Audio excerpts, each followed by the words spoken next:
Assalamualaikum warahmatullahi wabarakatuh. Selamat pagi. Di video ini kita akan membahas bagaimana cara menampilkan data di Flutter. Data yang akan kita tampilkan itu nanti berasal dari URL ini ya, URL dari Firebase ya. URL-nya sudah ada, sudah disiapkan. Ini URL-nya, nanti tinggal kita tampilkan datanya di application Flutter kita. Oke, saya langsung saja. Untuk yang pertama, silakan buat project. Kemudian simpan di foldernya masing-masing. Oke, nama projectnya bebas. Ini saya buat misalnya CRUD ya, atau tampil data, tampil seperti ini. Oke, kita tunggu sejenak sampai scaffoldnya selesai.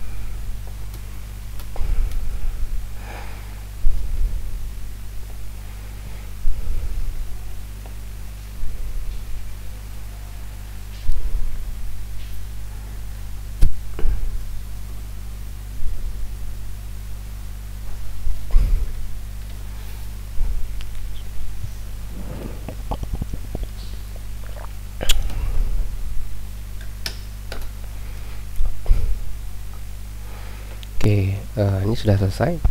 Kita bisa lanjutkan dengan menjalankan perintah get init ya. Get init tinggal di enter saja. Oke, ini digunakan untuk mengubah Flutter kita kodenya menjadi kode dari getEgg ya, getEgg pattern. Jadi syaratnya untuk mengikuti tutorial ini pastikan sudah terinstall Flutter dan getCLI ya. Untuk getCLI nanti silahkan cari di Google ya, bagaimana cara menginstal getCLI. Oke, ini sudah selesai. Berikutnya kita tinggal jalankan ya, F5 seperti biasa. Oke, untuk menampilkan data dari API atau dari URL, kita membutuhkan file provider. Jadi nanti di file provider inilah ada kode untuk melakukan request data ke API-nya atau ke URL-nya ya. Perintah untuk membuat provider itu menggunakan perintah getCLI, jadi get spasi create spasi provider, nama provider kita adalah student. Oke, langsung saja kita buat di Flutter kita, klik terminal, kemudian ketikkan perintahnya get create provider, namanya adalah student. Oke, begitu di enter, ini nanti kita akan dibuatkan file namanya student_provider.dart. File ini akan dibuatkan oleh getCLI di folder lib app data seperti itu. Oke, kalau sudah kita lanjut lagi dengan membuka file student providernya. Oke, silakan buka file student provider. Nah, di student provider kita akan membuat sebuah metode. Nama metodenya adalah getAll ya. Fungsinya adalah untuk melakukan request ya. Oke, saya langsung saja ketik dmt seperti ini. Metodenya itu tipenya adalah future ini ya.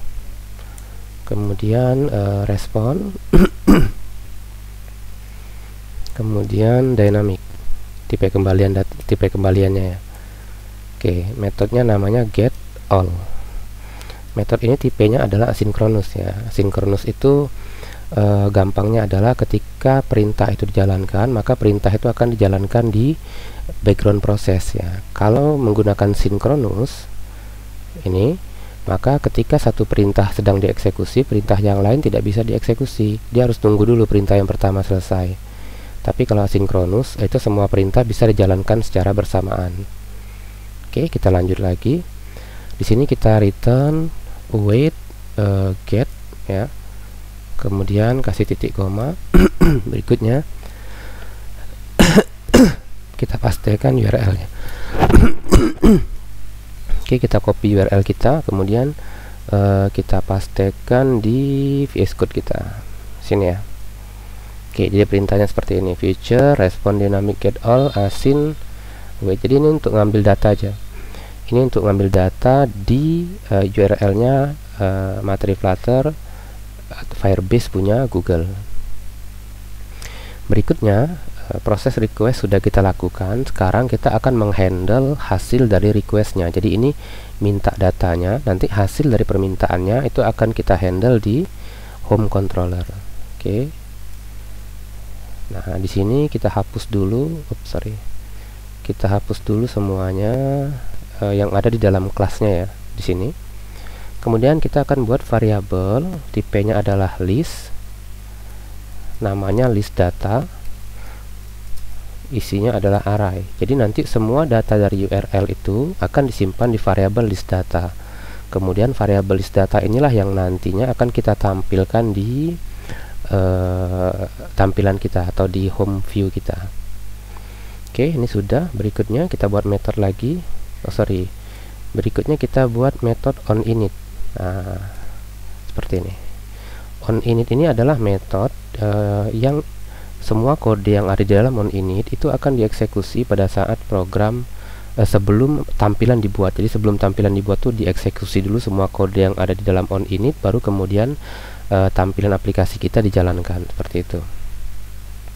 Oke, berikutnya di sini kita buat perintah student provider. Oke, kontrol spasi. Oke, nah ini harus menggunakan auto import ya. Jadi silakan pilih yang paling bawah. Ya, seperti ini. Jangan diketik manual, karena kalau diketik manual nanti yang bagian atas ini tidak tampil. Jadi gunakan autocomplete-nya. Jadi student provider seperti ini, titik, nama metodenya. Jadi kan kita buat metode namanya getAll ya. Kemudian then seperti ini. Kasih titik koma. Kemudian pada bagian value kita ganti jadi respon seperti ini. Oke, simpan. Ini dihapus. Kasih buka kurawal, tutup kurawal. Oke. Berikutnya jadi kan kita ini kan tadi kan getAll ini kan fungsinya untuk memanggil atau untuk mendapatkan data dari API. Nah, datanya akan disimpan dalam variabel respon HTTP body ya. Jadi semua HTTP request itu hasilnya akan disimpan di variabel respon. Nah, kita akan mengambil data ini ya, saya buat variabel namanya JSON respon. Yang kita ambil itu cukup respon bodinya saja, respon titik body. Kan nanti HTTP itu kan ada banyak ya, ada HTTP kode, status code, ada HTTP status text. Nah, yang kita ambil itu adalah data yang ada di bodinya. Jadi data yang ini adanya di body HTTP. Kemudian karena data yang ada di body ini banyak, maka kita gunakan perulangan for each. Oke, kasih titik koma, enter. Dalam perulangan ini kita akan ambil satu persatu. Misalnya saya ambil dulu satu, nama saya simpan di variabel student model seperti ini dalam bentuk objek. Nama, value, nama. Oke, kemudian kelas, value, kelas. Ini harusnya koma ya. Ini juga sama, kasih koma lagi.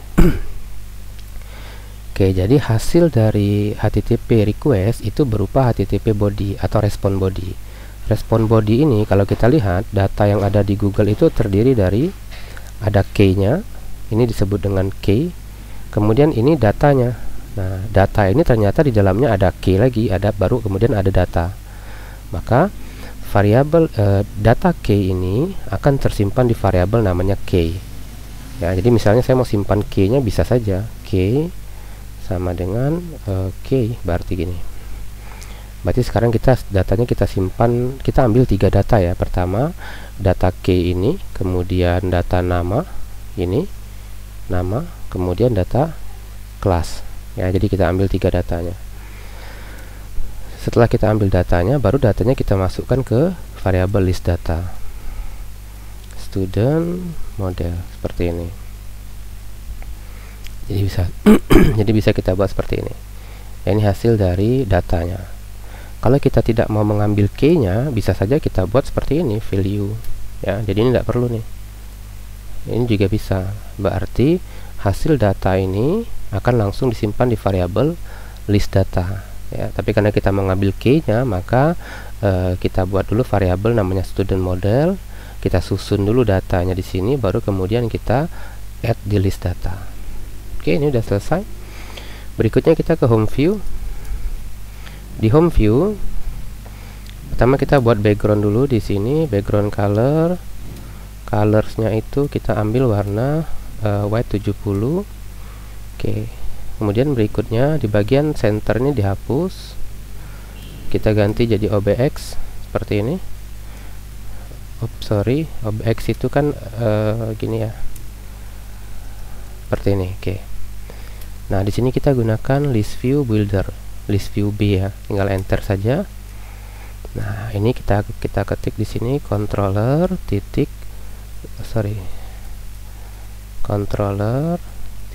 list data titik length. Jadi kita hitung nih ada berapa banyak data yang ada di dalam list data. Nah, nanti kita akan buat perulangan sebanyak itu nanti ya. Kemudian di sini kita buat var, misalnya list saja, var list sama dengan controller titik list data titik bukan titik ya, tapi index. Jadikan list data ini kan array ya, jadi array. Kemudian kita ambil datanya, misalnya perulangan pertama kita ambil data pertamanya, kemudian kita simpan di variabel list. Nanti variabel list baru kita tampilkan di bagian return list view nya. Oke, langsung saja container, kemudian kita kasih colorsnya adalah white titik white. Kemudian kita kasih margin yang mau saya kasih itu hanya di bagian only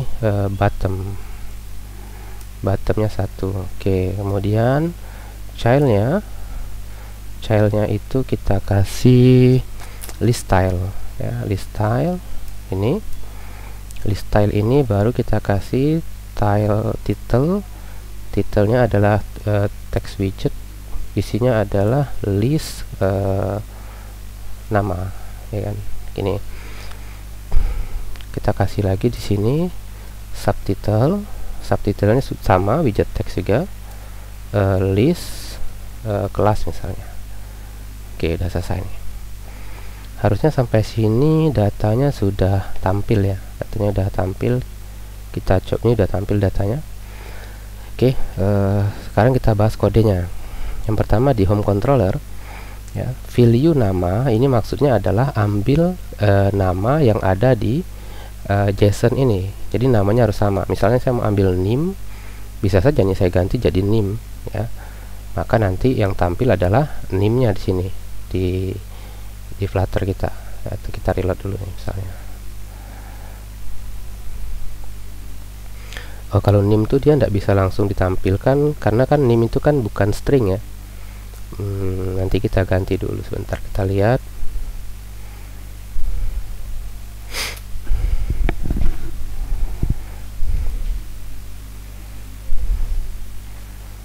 Oke, dia udah reload. Nah, ini dia error ya. Kenapa? Karena kalau kita lihat di sini name itu adalah number, bukan string. Jadi pada saat kita ngambil di sini kita harus jadikan dia to string ya.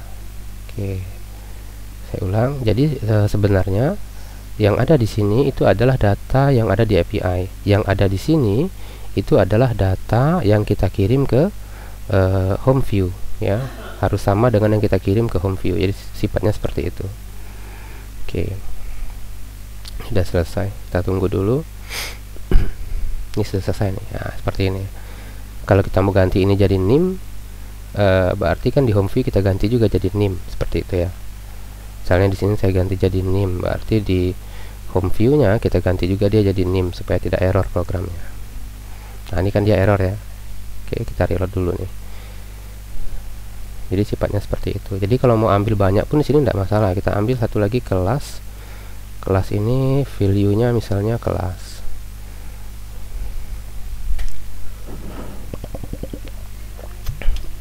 Oke, nah ini seperti ini. Tapi kelasnya kan belum kita pakai ya, baru kita panggil saja, baru kita ambil saja datanya. Oke.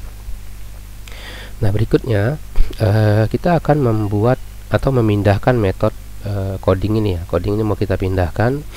Tujuannya adalah nanti saya mau buat tombol refresh. Kalau sekarang kan datanya kan cuman dipanggil, pada saat aplikasi dijalankan. Nah, tidak ada refreshnya. Maka kita akan buat satu metode lagi. Di sini namanya adalah get student, seperti ini. Ini kita ambil sampai di sini. Kemudian kita masukkan dalam get student. Oke, udah. Lalu kita panggil dia di sini get student.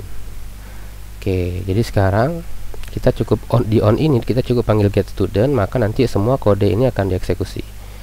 Oke. Berikutnya kita akan buat tombol refresh di sini ya. Oke, pertama kali itu saya mau hapus banner debugin dulu. Kita buka main.dart. Di main.dart kita debug show checked bannernya jadi false. Simpan. Oke. Kalau sudah di reload dulu. Oke, seperti ini. Kemudian berikutnya di home view. Oke, di home view. Di home view itu di bagian title ini sudah hilang ya. Oke, ini sudah hilang. Di bawah title kita tambahkan action. Kemudian kita buat icon button seperti ini. Ini saya turunin dulu.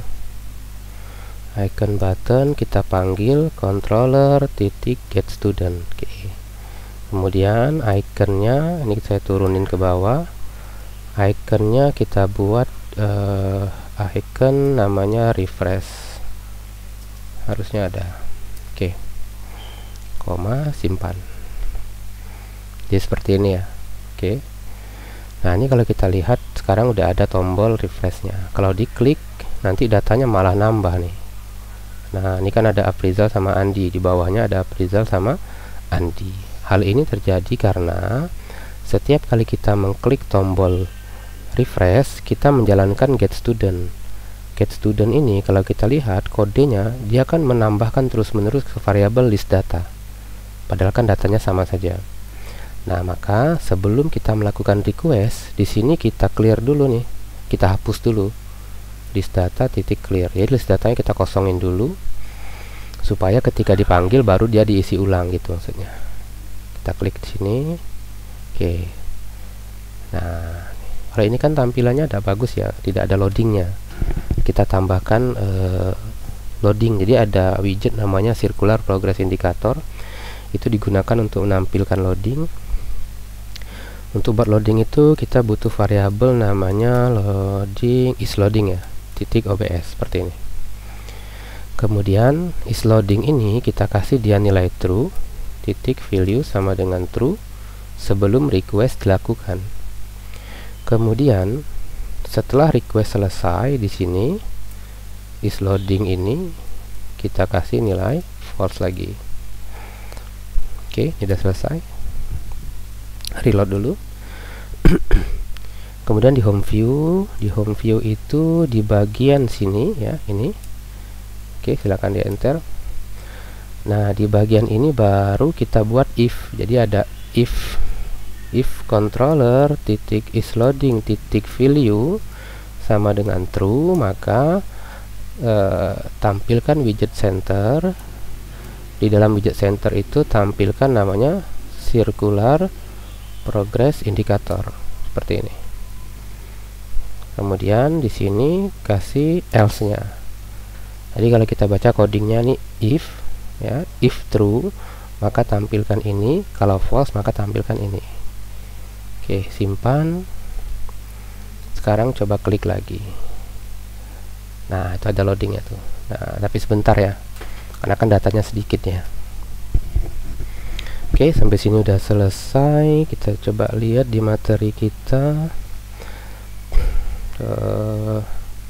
Kita udah selesai menampilkan data. Oke, sampai sini saya rasa cukup dulu. Nanti kita akan nampilkan data lagi menggunakan API yang berbeda. Karena kalau kita lihat API-nya Google ini kan bentuknya seperti ini ya, ada key langsung datanya. Nah, nanti ada API lagi miliknya regress.in ya, saya contohin di sini. Kalau kita akses, dia struktur datanya tuh agak sedikit berbeda. Kalau di regress.in dia ada page, per page, total page ya, kemudian baru muncul datanya, data usernya. Jadi API ini untuk menampilkan data user ya. Jadi dia ada metadata nih, ada page. Kalau di Google tadi kan langsung key, langsung datanya. Nah, nanti kita akan coba tampilkan yang seperti ini, karena biasanya yang API yang dibuat oleh para programmer backend itu biasanya yang seperti ini ya. Oke, nanti kita akan lanjutkan lagi di video berikutnya. Untuk video ini saya cukupkan dulu sampai di sini. Assalamualaikum warahmatullahi wabarakatuh. Selamat pagi.